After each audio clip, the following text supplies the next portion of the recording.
Hello and welcome to another edition of the Ndey, Oley, Taal show. Today in the studio, we're vibing into the positive energy. We're going to be talking about all things positive in life, all things motivational, whether it's through going ups or downs. We have a professional here, somebody who's very passionate about talking about these things. And we're going to go for a short break. When we come back, and we'll reveal the guest, and I'm sure you're going to learn a lot tonight. So stay tuned, don't go anywhere.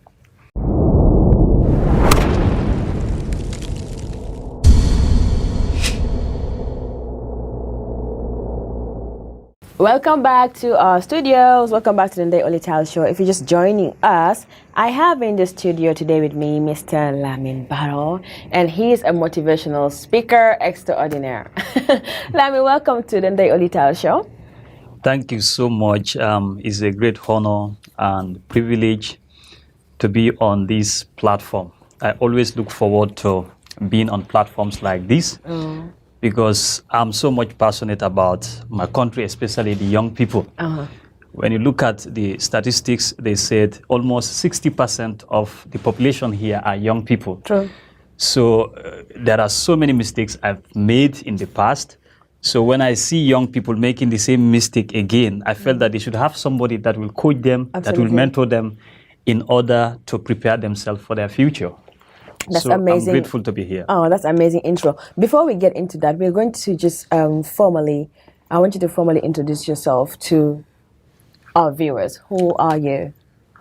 Okay, I am from the rural part of the Gambia, a place called Nyamina and a village called Kudang. It's very far from the capital city, Banjul. Okay. That's where I spend a larger chunk of my childhood period. So I did my primary school in the village there. From there is a nearby town called Brikamaba. So after completing my grade 6, I moved to Brikamaba. And then Brikamaba there too, when I complete my junior school, then I proceed to St. Augustine High School. And I can see that is where I discover so many things about me, especially what I'm doing today, this speaking career. Oh, wow. That's like the quintessential boys' high school in Gambia, St. Augustine's. All the guys that went to St. Augustine feel they're like macho. So how was that shift for you, moving from Kudang, coming to St. Augustine in Gambia? What was the difference in? Okay, there is a huge difference, especially when you grow in the provincial part. You know, especially when it comes to social amenities. There we don't have privilege to access those things. Okay. So like here, you normally use tap, but there we use this normal local well, which they call kolong in Mandinka. So those are some of the things that we are used to. So in the process, you know, I normally ask questions a lot, especially when I asked my mom, he said, you asked too many questions. When you were younger? Exactly. What would you ask? Give me a typical question. You know, when I see people who are rich, and I look at my family, you know, we are struggling, we had to go to rice field. You know, it was not that easy, especially when I see my mom struggling. My mom is a farmer, a rice field cultivator, and she had to walk long distance to go to the rice field. And she will wake up early in the morning, around 5. By then we are sleeping. So I look at all those things. So when I watch TV, I look at successful people riding good cars. I said, could this be God? Or maybe there is more to it. So those are the questions that were in my mind. And I wanted to find answers. And later on, you will understand how this book came. Okay. That's why I said success starts with you. Starts with you, absolutely, absolutely. Yes. So tell me about your family, your mom, your dad, do you have siblings? Yes. Are you married? What's going on in your life? What's your family setting like? I'm not yet married, but working on that. Okay. But with regard to my family, we are 6. Oh. You know, we have a balanced family. When I say balance, it means that 3 male and 3 female. Oh, that's so cool. That's unique, isn't it? Exactly. So, you know, although the elder is a female, the second female, the third is a male, and then I'm next to him. Yeah. And the female is next to me, and then the male is next to the female. That's You a get mixture, it? isn't it? Exactly. But it's a nuclear family, and my wow. father married only one wife, which I really like. Okay. Yeah, We'll get into that later. exactly, which I really like. So that is the structure and the nature of the family that I came from. Were you a mama's boy or a daddy's boy? I find this unique thing about my parents. Although I am not the child, our child is Bubakar, he's in US now studying. Yeah. But I realized that my mom, my dad, I don't know whether they discover something about me. You're gonna make but your siblings jealous now. Their love gravitate around me. Ha. So there is a way they take me You're specially. claiming something here. So there is a way they take me specially. Oh, that's sweet. Exactly. That's nice. Yeah. So, at the moment, tell me about what you are into, what you're doing. Okay. First of all, I want to focus more on the motivational speaking that I do. You know, motivational speaking is something that much people don't know about Gambia. When I was in St. Augustine High School, even before taking some courses on professional writing and speaking, I realized that I found this passion and natural talent in me that I can write. Like, then we normally have school buses. So What school buses? I'm talking like about a bus. student buses. Yeah. Exactly. So we writers, especially people who are into creative industry, we can look at things. Something will inspire you to start writing. Oh. You can see something here, I will jot it down, then later I can go and develop it. Oh. Do you get it? Writers, singers, they are all like that. You must draw your inspiration from somewhere. So when I look at the way they are using school buses, I said, I think that these people are misusing our school buses for wrong purposes. So let me write this. Oh. So I took my pen in school, I wrote. So I packaged it, I put it in an envelope. Then the Daily Observer, I took it there. I made the editor. I said, publish this for me. Oh. So he looked at the content. He said, wow, it's a good write-up. So in the following Monday, they published it. So all the students were talking about me. They said, Lamin, I saw your article. It's a wonderful article. So I look at it. I don't know much about writing, but if I can do this, so that means that there's something there. It's inborn. It's something in me that I can develop. Yes. And then one day I also went to my principal. I told him that I want to talk to students. He said, you want to talk to them? You're very bold, isn't it? He said, what do you want to tell them? He said, okay, go and do your write-up and bring it to me. Let me see. So I wrote it. He went through the content. He said, wow, it's wonderful. What did you want to say to them? I just want to advise them, like, you know, let them be focused on their studies. You know, so at that elementary level, you know, I know that I have something to say.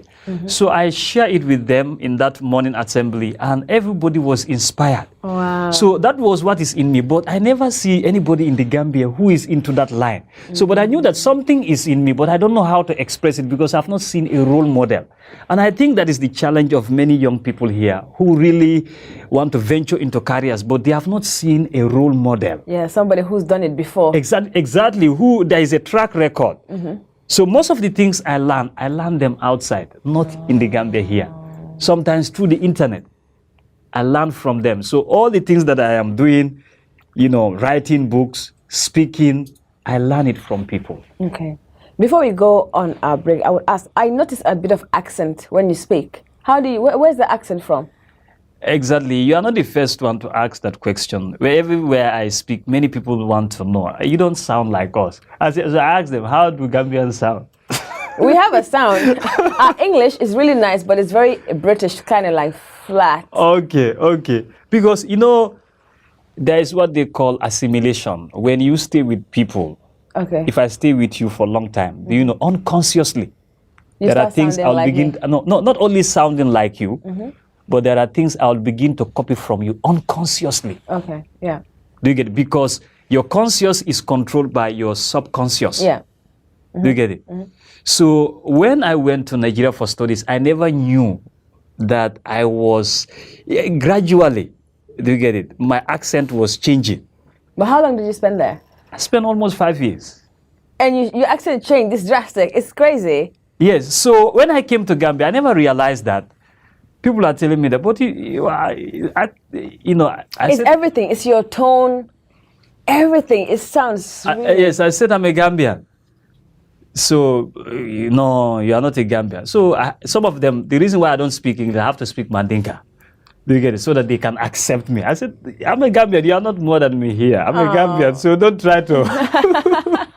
Okay. So I think that is where my accent changed, but I never knew that it was changing as a result of relationship. You know, there is an author, Charlie Jones. He said, you will be, what you are in 5 years' time, except the books you read and the people that you meet. You get, so the people that I met, I learned something from them unconsciously. I was not even conscious about it. So I think as a result of that, the accent actually came. Nigeria, Gambia, Senegal, anywhere, we all. Yes, we are all one. We are all one. But you could just pick the difference sometimes when we exactly, speak. when we speak. I found it very interesting. We're going to go for our short break. When we come back, we'll chat more with Lamin. Stay tuned, don't go anywhere. To make sure your company's products and services reach your potential customers, it is essential that you choose the right channel for your marketing purposes. QTV has the widest reach locally and beyond, and we can give your business the visibility it needs. Call QTV Marketing on +220 324 4444 or email us at marketing@qtv.gm and take your business to the world.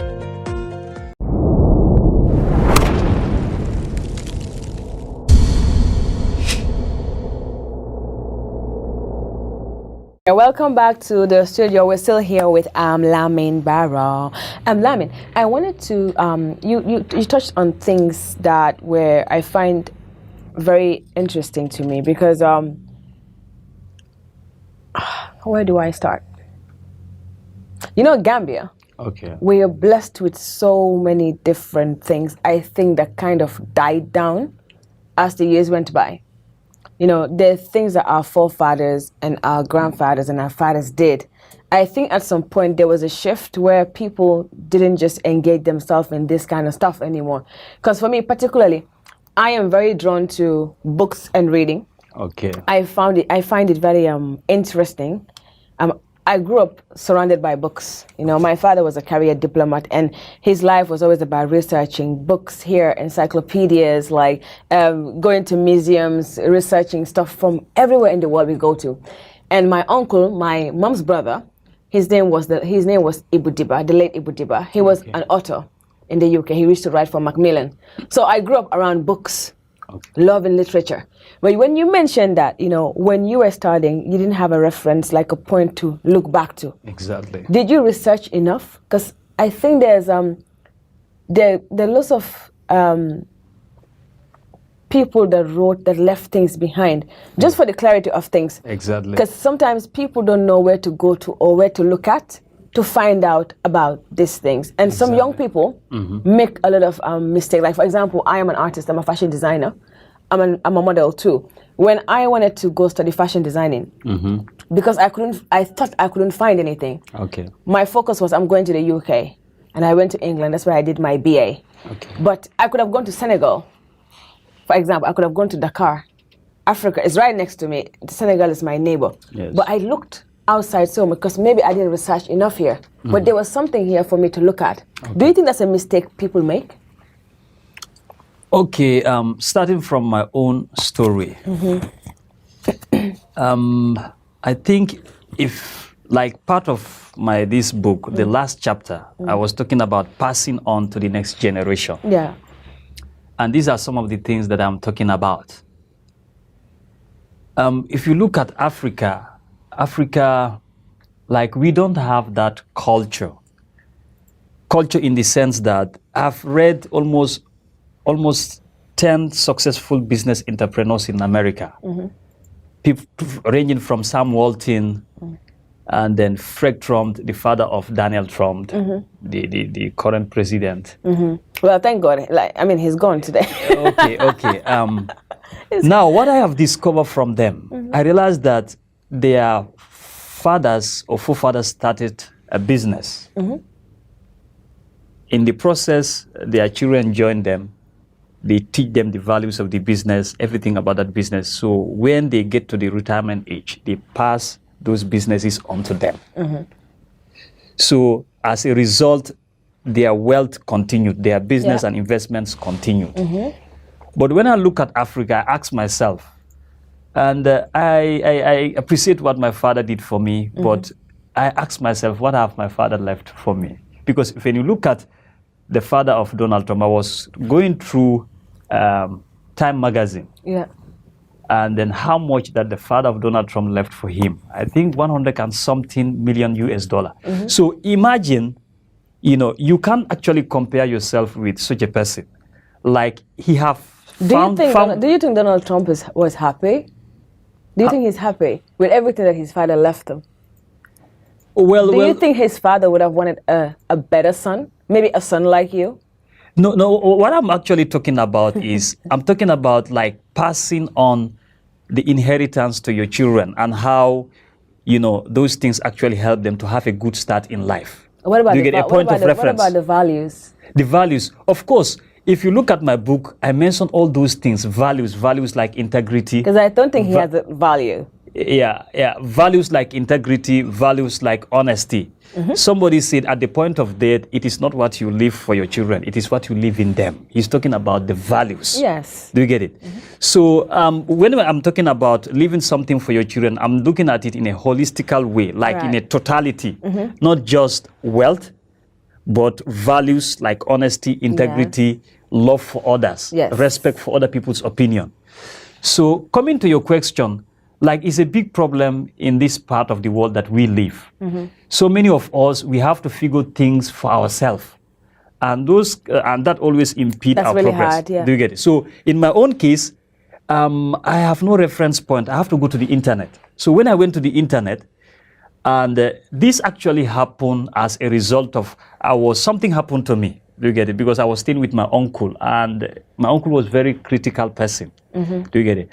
So I later discovered that in him. So whatever I do, he must find a fault. If there is no fault, he must create one. Okay. So at certain point, he will call me some names. You are these, which I might not actually want to mention them here. Do you get it? So at certain point, I thought that, okay, I was not actually good for anything because of what he has been telling me. Yeah. Do you get it? So I was actually looking for something that can motivate me, something that can lift my spirit. So I went to an internet. So I write about, just something, a positive message. But I came across someone who changed my life. He said something that changed my life. His name is Les Brown. He's a motivational speaker in America. Yes. But he mentioned something. He was talking about his own life story. His own life story, how, he was kind of disregarded, and he went to a particular class where to check on a friend. And then, the teacher asked him to come and solve a problem on the board. So, but the students erupt in laughter. They said, he's the dumped twin. He's the dumped twin. His brother, Leslie, is smarter than him. Yeah. Do you get it? Yeah. So he said, sir, yes, I am the dumb twin. I'm in a special class. Do you get it? So the man turned to him and told him that, he said, don't allow someone's opinion to become your reality. Yes. So to me, that I felt that message was also for me, because I've allowed my uncle's opinion about me to become my reality. I thought that I could not do anything. So I thought that I was not good for anything. So that marks the turning point in my life. So I began to search the internet. So I began to see people so he became my mentor, he became my role model. Yeah. I never met him, but he became my role. So all his messages, I was listening to them. So as a result of hearing from him, his messages... It's like he was talking to you. His messages began to restructure my thinking and the way I see myself, because the way you see yourself matters. Determines your confidence, determines how you see yourself, determines whether you will even aim for big things. Yes. You can never rise beyond how you see yourself. And that is the problem of many people outside there, because somebody placed a label on them and they have accepted it as their reality. So if I had listened to my uncle, I wouldn't have written this book. If I had listened to my uncle, I wouldn't be with you here. So that is the challenge many young people in the Gambia here and even outside the world they are facing, because we are conditioned by three things: by our environment, by the people around us, and then by the problems that we have gone through in life. Those things condition us. So to see beyond that, you really need to have access to information that will help you to restructure your thinking. Outside of your exactly, comfort zone. To see beyond, you get it, those limitations that people have placed on you. Where is that uncle? My uncle is still around. If you were to tell him something right now, if he's watching, what would you say to him? You see, there is a difference between being a mother or a father and parenthood. Parenthood is a skill. Is a skill. For the fact that you have the biological features, you can give birth to a child, still doesn't qualify you to be a parent. It's a skill. That's true. And in here, that is what many people are lacking. Children, they don't learn by what you say. They learn by what modeling you, what they see you doing. That's what nurtures them. Do you get it? You see, if I have an opportunity to talk with my uncle, I think he too, you see, these things are generational. They are passed on. Maybe, do you get it? His own parents too. That's how they brought him up. Yeah. So, and studies have indicated people who are abused in their childhood, they later turn out to become abusers themselves. Yeah. Exactly. In some cases. So if I have an opportunity to talk with him, I think he needs to be educated. That's just it. You need to educate. What kind of education? You mean life education? Like the school of life? Of course, some of these things are not taught in school. Yes. So most of these things that we are talking about, they are not taught in school. School only focus on two kinds of intelligence, that is verbal intelligence and mathematical intelligence. But there are more intelligence to it, almost 8 types of intelligence. But school only focus on the verbal and the mathematical. So, but like skills, do you get it? People's skills, how to relate with people. Exactly. Being human, basically. You can see somebody have a good certificate, but he don't know how to relate with people. Yeah. School will not teach you that. No. Do you get it? So many people are lacking that life skills. So they need to be empowered. They need to be educated. So if I have an opportunity to talk to him, I think I will educate him. Do you get it? If, like, for example, what I'm trying to say is you being that young boy, that those words were being used on you by him. Yes.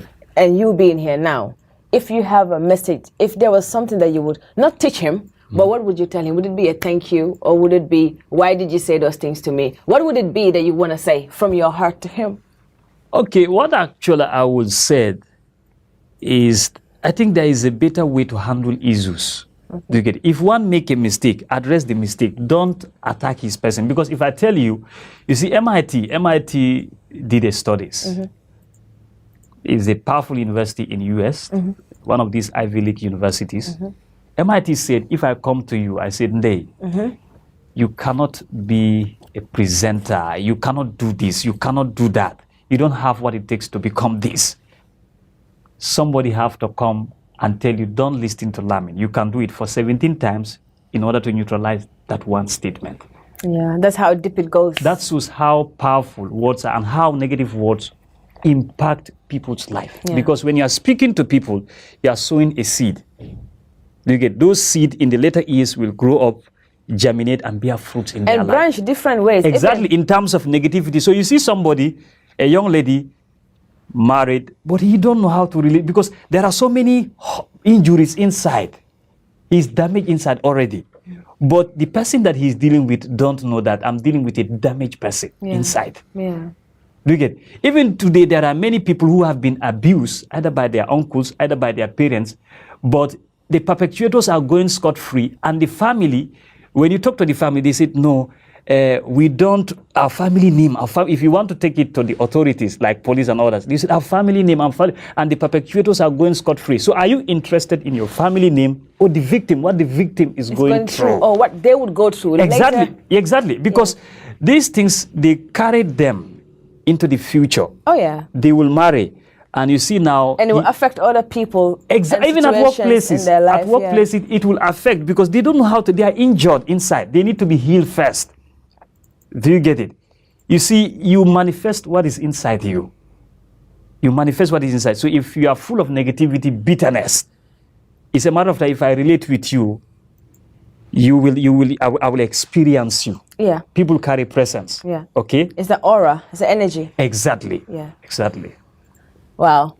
I think this is one of the deepest conversations I've had in this studio. And it's very interesting because I think this topic and what we're talking about, a lot of people will see themselves in it. I am seeing a lot of what you're saying. Thank you. You know, that I can relate to. So it's, I don't know. We're just going to go for a break. When we come back, we'll talk more to Lamin. Stay tuned. Your favorite QCell service has gotten bigger. eFunkanta. Now you can loan bigger credit amounts to make life easier for you. Loan $75 and $100 and pay later. Yes, you heard me right. Get credit loan from $10 to $100 using IFA Kanta by dialing star 393 hash anytime you run out of credit. Whether you want to buy Q Power, browse the internet, make urgent calls, or send SMS. IFA Kanta is the service for you. Dial star 393 hash and choose the loan amount of your choice with no hassle. For more information, call our customer care on 111. QCell, Sunyabus, the pioneers of mobile loan service in the Gambia. We innovate, others follow. Terms and conditions apply.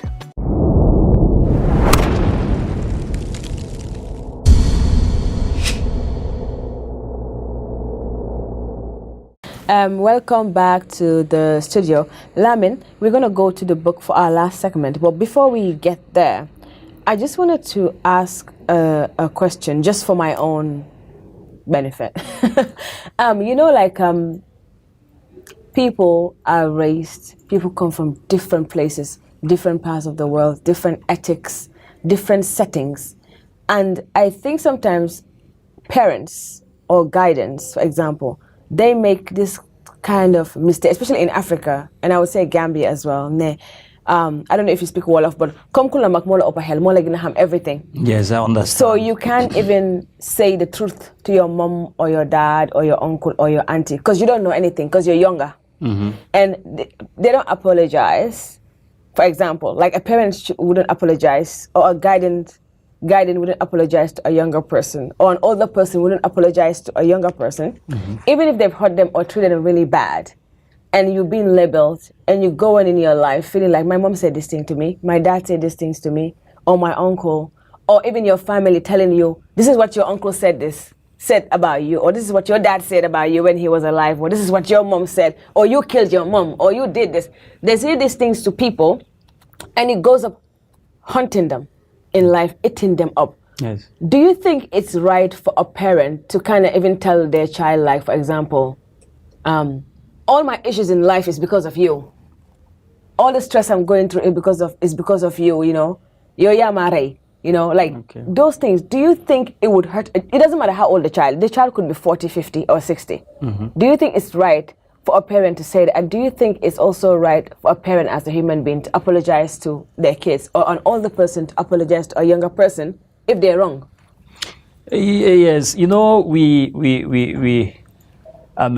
the way our society is structured in Africa here, of course, there are good elements to our culture, but some part of our culture, I think we need to revisit them. You see, for the fact that, you know, somebody is your elder, when it comes to maturity is not the function of age. Maturity has to do with your reasoning, your perspective, the way you handle things. So maturity has more to do with that. So, but here people place maturity based on age, which is not totally bad. But I think that as a parent too, or maybe an elder brother or a sister, when you do something that you know that you have come to the realization of the fact that it's not something that is right, you should put your ego aside and apologize. In fact, it shows maturity. Or communicate. Yes, it shows maturity. Maturity is more than just physical strength. Most of the maturity has to do with the emotion. That is the difficult part of maturity, the emotional aspect. It has more to do with the maturity. Somebody can be physical, he have the physical build-up, but when it comes to reasoning, it's like a 15-year-old boy. Or a 3-year-old girl. Exactly, how they reason. Yeah. You get it? So one of my emphasis here is we should look at it like if you made a mistake, there is nothing wrong with for apologizing. And then the way we also speak to our younger ones, they should be able to model us. Do you get it? In our words, in our actions, in everything, they should be able to model us. In fact, that's what means to be an elder. You should actually set an example so that younger ones can copy that example. Thank you. That's really clear. So let's go into the book, Success Starts With You. I think the title Yes, success starts with you. Tell us about the title and the book and what brought about it. Okay, part of the things that I do in my organization, I also do consulting and coaching. Like there is a program I normally take people through that is 5 steps to programming yourself for success. Wow. And then I talk about number 1, the first ladder for programming yourself for success is what I call direction. Direction has to do with knowing where you are going in life. Vision, dream. Do you get it? Where are you going in life? I talk about that. I also talk about how to discover your gifts and your abilities. Because most people don't realize what they have inside. They don't know their gifts, they don't know their abilities, they don't know their potentials. So when they leave school, they are more like confused in the system. Do you get it? Because our school system taught us after graduation, you should take your CVs and be looking for a job. They don't teach us how to create jobs. In fact, a brilliant philosopher, George Bernard Shaw said, he said, the people who succeed in life, they look for circumstances and the opportunities that they want. And if they can't find them, they create them. Yeah. So that creativity path, discovering your gift, developing your gift, deploying it in the right niche or in the right channel, that is the basis of this book, that your gift. You see, the best form of education is to be educated about your gifts, like what you can do. But most people will go to university and study wrong courses. Because somebody studied it. Either a parent influenced them or a friend influenced them. So, but you see, that might not actually be your strength. So you need to first find out your strength, develop yourself in that area. There is a professor called Dr. Howard Farman. He's a professor in the Harvard University. He did an extensive research on what he called multiple intelligences. And he discovered 8 types of intelligences. So in each of these 8 types of intelligences, you can build a career there. So any of us, have a dominant gift in one of these 8 types of intelligences. So he called it, there is what they call verbal intelligence, there is what we call mathematical intelligence, there is what they call musical intelligence, and so on and so on. So you can see some people, they are good in music. What intelligence would you say you have? What? What intelligence would you say? I have verbal intelligence. I know how to communicate, including writing. Okay. So people like Barack Obama and others, they have that kind of intelligence. With their words, they can inspire you. And when they speak, people listen. Exactly. People listening to it's an intelligence. But you can see people like Jaliba Kuyate, they have musical intelligence. Those people like that can be composers, they can write songs. Do you get it? They speak to your heart. Exactly. That is their line. So, but you see some families, they want everybody to become a doctor. Everybody must become a doctor. When they're not medically inclined. Everybody must become a lawyer. So you are pushing somebody in his weaknesses, not his strength. Yeah. Do you get it? So the basis of this book has to do with discovering your value. That is your gift. Your truth. Do you get it? That is your gift. You see, there are 3 kinds of people. You have wealthy people, you have rich people, and you have poor people. Now, poor people focus on money. Their pursuit is money. Money, money, money, money, money. But, rich people focus on material things. Wealthy people focus on ideas. People like Bill Gates. Do you get it? And people like Elon Musk, who just became the wealthiest man on earth right now, they focus on ideas. People like Mark Zuckerberg, Jack Ma, all of them. They focus on ideas. And so I think if Africa is going to move forward, we must shift our attention. Do you get it? We must begin to focus on ideas. People who have those ideas, we support them, like Tony encourage Omelo, them. I follow him a lot. I see he's a man of great ideas as well. Okay. Yeah. So this book comprises of things like that, discovering your gift. So most of the time I help people to do that. So okay, where do you do this, and how can somebody access this, like the book? Oh, exactly. Okay, now I'm working on my website. Okay, yeah, you mentioned that. Yes, earlier. I'm working on my website. So, but I majorly operate on Facebook, and then sometimes I have contact with others where we do some of these sessions meetings online. Do you get it? Okay. Exactly. And then this year I want to go more into that. I want to go more into that, like helping people speaking. yes, to discover their gift and build career and then also build business in the line of their gifting. So is this in bookshop stores? Yeah, this book will soon come out. It will soon be in bookshops and stores. Okay. Then I'm people sure can gonna have access. get one. I'm gonna get Yes, one. you will get one. You will get one. Before we end the program, I just wanted 2 steps. What apart from the motivational speaking, what else are you into? What else do you do? Like, yes, I said I have my own businesses that I run. Some of them it's more like it's a joint business. Some of them belongs to me personally. Yeah. Ranging from poultry, ranging Wow. from, even we have some part of the Gambia here, we have some kind of ice cream machines, and then we are into all those things. So many things. So you're a foodie too. Yes, because, I think that is the area that, young people should begin to focus on, shift their attention to. Government cannot provide jobs for all of us. You see, there are not enough jobs, but there are enough work. And you only find those works by discovering your gift and create something in that line and even employ others, rather than carrying your CV looking for jobs that are not existing. That's true. That's true. Yes. You created. So what's next for you? Okay, as I said, I have a lot of plans for 2021.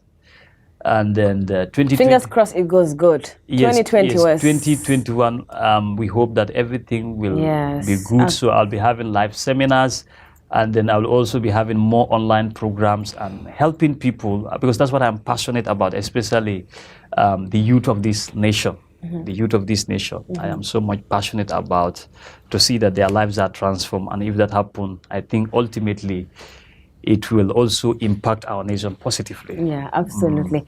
I want to thank you so much for coming to the show. It's been really, really good. It's been motivational. I personally have learned a lot. I'm sure the viewers have learned a lot. If they didn't know you before, they would be like scrambling, looking for you. So get ready out there, because I think they're going to come storming. I think you're a great asset to this nation, and there's so many things you can contribute to, and there's so many lives you can change. Thank you. Because you're already changing, I'm sure. So what would you want to leave for the show before you go? What would you want to leave for us? Okay, if you are a young person, I want us to understand this. Life is in phases, life is in stages. And then the responsibility to succeed lies in you, because everything that you need to succeed is already in you. It's just unfortunate that we live in a society where we are told more of the things that we can't do than the things that we can do. So, but the beginning, of the journey to transform your life, to transform your nation, to make an impact, to build influence, is for you to discover your gifts. Once you discover your gift, use your gift to impact people by solving problems. Your priority should not be money. But if you solve people's problem, ultimately, you will be rich. That is just the law. Focus on adding value to other people's life. Bring value to the marketplace. And obviously, money will not become an issue, because when you solve people's problem, of course, the reward you have is promotion, building influence, and also becoming rich. And wealthy. Yeah, wealthy. Wealthy. Thank you so much, Lamin. This has been amazing. And for you at home watching, we want to say thank you so much for watching the show.